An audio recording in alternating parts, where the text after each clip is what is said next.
mas a pergunta que me fazem é o que eu penso da maçonaria. O que eu penso da maçonaria é exatamente a mesma coisa que eu penso das religiões, com o agravante de que a maçonaria é extremamente mais carregada de elementos pagãos, míticos, mágicos, e que funciona em cima de uma manifestação que quer ser filosófica na sua declaração, mas que nada mais é do que um antigo culto de mistério, como a humanidade sempre conheceu, desde os egípcios, o cabalismo judaico, as expressões greco-romanas dos cultos de mistério, e por aí afora, de modo que não há nenhuma novidade, senão essa vontade humana de pertencer a algo que seja misteriosamente mais elevado, que a humanidade não faça parte daquela elite, daquele topo de conhecimento. O que está na base disso é a velha e cansativa vaidade humana, de superioridade, e também os interesses e as buscas por conhecimentos que ninguém tem, que supostamente nos dão mais percepção, mais elevação, e do ponto de vista social nos coloquem num grupo, numa elite que protege uma outra e privilegiam-se uns aos outros na base dessa fraternidade convergente para os segredos comuns guardados. A outra pergunta é o que um cristão, se um cristão deveria ou poderia se envolver com a maçonaria. Ora, a maçonaria foi feita em boa parte de cristãos aqui no Ocidente. Portanto, para mim, essa expressão ficou muito vaga, não diz muita coisa. Se você me pergunta se um discípulo de Jesus pode ser maçom, eu diria a você que ele pode ir e se vincular, mas ele deixa de ser discípulo de Jesus. Porque no discipulado de Jesus não há lugar para nada que se faça de maneira oculta, com a deliberação do oculto, com o culto ao oculto, com a veneração ao oculto. Tudo no espírito do Evangelho chama para a luz, chama para que quarto e expressão pública da vida mantenham a singela coerência. E a grande ênfase é no fato de que tudo que se manifesta é luz. E mais do que isso, de que não há nada oculto que não venha a ser de fato revelado. O chamado da maçonaria para esse culto ao oculto é diametralmente oposto a qualquer que seja o espírito simples percebido no Evangelho. Além disso, há um sem número de coisas. Se um discípulo de Jesus é chamado a não viver debaixo do tacão, nem daquela que fosse a religião mais autorizada do ponto de vista bíblico, que era o judaísmo, em Cristo a gente sai para a liberdade da glória dos filhos de Deus e serve a Deus e só a Deus e serve a todo homem. E o único aspecto de segredo é o da discrição, não saiba a mão direita o que a esquerda faz, mas não há nada escondido, é tudo aberto e livre. Se não há lugar para esse tipo de comprometimento, como é que haveria espaço para um casamento entre filhos da consciência no Evangelho e o culto ao oculto da maçonaria? Isso para a gente não ir muito mais adiante, basta ficar aí e lhe dizer que essas coisas não combinam com o espírito simples e claro de Jesus, aonde não há confrarias, aonde todos estão chamados a virem e a terem acesso ao trono da graça, porque a única palavra que precisava ser dita já foi dita por aquele que a declarou na cruz, está pago e consumado. E agora todo mundo tem acesso ao Santo dos Santos, ao trono da graça, à presença de Deus. A pessoa está perguntando, a gente deve levar isso tudo a sério, esse assunto de maçom, deixar isso para lá, ou até que ponto vai influenciar? Eu não deixo nada para lá. Você não deixa nada pra lá. Tudo que existe, existe. Entendi. Aí tem outra dessa aqui. Ainda mais o que existe, querendo controlar sem ninguém ver, me causa mais olho grande. É perigoso. É perigoso. Qualquer coisa, meu amigo, que diga que é secreto, não é do Evangelho.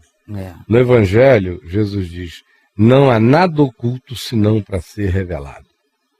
Amém. Não há nada dito no interior da casa que não venha a ser gritado da varanda. Então já começa daí. No Evangelho é tudo ao ar livre. Então o mistério não é um princípio evangélico assim? Não. Né? O segredo misterioso humano. O princípio evangélico do mistério é aquele que se relaciona ao ser de Deus, que é impenetrável, indevassável, incompreensível. No mais, todas as coisas reveladas são para nós e para os nossos filhos. Não existe um único estímulo na Escritura para que alguém tenha um conhecimento e o oculte. Não existe. Todo conhecimento é para ser distribuído, é graça. Se alguém diz, vamos criar um clube do saber oculto, criou uma religião de mistério. Seja ela qual for, ainda que ela seja ateia. Mas ela criou uma religião, porque religião é uma religação não necessariamente com Deus, porque com Deus não religa nada. Mas toda religião é um clube, é uma fraternidade de acordos comuns. Quando chega nesse âmbito, como eu disse no início, dizer que a maçonaria não é uma religião, para mim é uma falácia. Porque confessa um Deus, que é o grande arquiteto do universo. Você, para entrar lá, tem que ser batizado, dizendo, eu venho das trevas buscando luz. Uhum. Você tem que se confessar um profano. Você tem que fazer juramentos de silêncio. Tudo contra o Evangelho. No Evangelho eu sou mandado a não jurar, nem pelo céu, nem pela terra, nem por coisa alguma, nem por Jerusalém, nem por nada. Seja a vossa palavra sim, sim, não, não, que disso passar vem do maligno. É simples assim. Segundo lugar, no Evangelho eu sou luz. Como é que um cara que é discípulo de Jesus, para entrar num clube do Bolinha, de uns viados vestidos de oficiais superiores da vida, que criam organizações, em si são uma organização de elite poderosa, como é que um discípulo entra aí dizendo que toda a luz do Evangelho que ele recebeu não significou nada, que agora ele vai ser iluminado pela razão maçônica? Eu vim das trevas buscando luz. Eu sou um profano. Quando que eu iria entrar numa organização em que, para eu entrar, eu teria que dizer que eu sou um profano vindo das trevas buscando luz? Meu irmão, quem é de Jesus não brinca disso. Quem brinca disso está fazendo macumba, ainda que seja na maçonaria. Para não falar de uma multiplicidade enorme, uma multidão de outras coisas que violam o princípio do Evangelho e violam o princípio da vida. E que, indubitavelmente, se a meu ver, quando eu olho a configuração e a arquitetura, eu vejo narcisismo humano, elitismo na busca de dominação e a tentativa de construir uma sociedade oculta, mais poderosa do que a sociedade visível, e que dê as cartas. Na realidade, a maçonaria sempre foi assim. Então, eu abomino esse negócio. Eu conheço muita gente maçom, tenho amigos que frequentam e são maçons que não tocam no assunto comigo, jamais. É porque é segredo, né? Não, é porque sabem que se tocarem eu desço com a machada. Então eu respeito todo ser humano que não me puxa um assunto. Mas se me fizerem uma pergunta, não esperem um titubeio.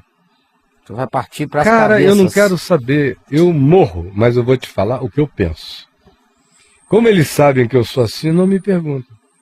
No meio evangélico brasileiro, eu conheço muitos pastores maçons, tanto quanto conheço pastores que foram maçons e que, quando o evangelho foi entrando forte na consciência deles, eles deixaram a maçonaria.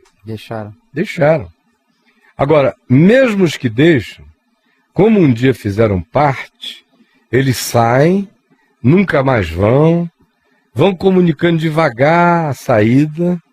Eu nunca vi ninguém que tenha dito, fui lá, comuniquei, saí, não sou mais. Dá um fade out assim. Não, o cara vai fazendo um fading out.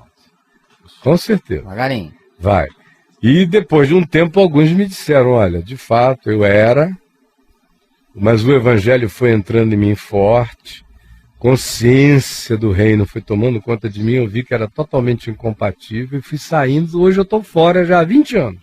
Uhum. Aí eu conheço alguns assim, figuras a quem eu amo, amava antes, amava durante e amo depois. Normal. Normal, porque amor pelo próximo não tem nada a ver com isso. Claro. Eu repudio a maçonaria, mas não repudio os maçons. Como eu repudio toda forma de engano, mas não repudio os enganados. Eu repudio o que é contra o evangelho, mas não repudio aquele que no engano esteja andando nesse caminho contrário. Ao contrário, Jesus mandou eu amar o meu inimigo, por que eu não vou amar os maçons e orar por eles? É.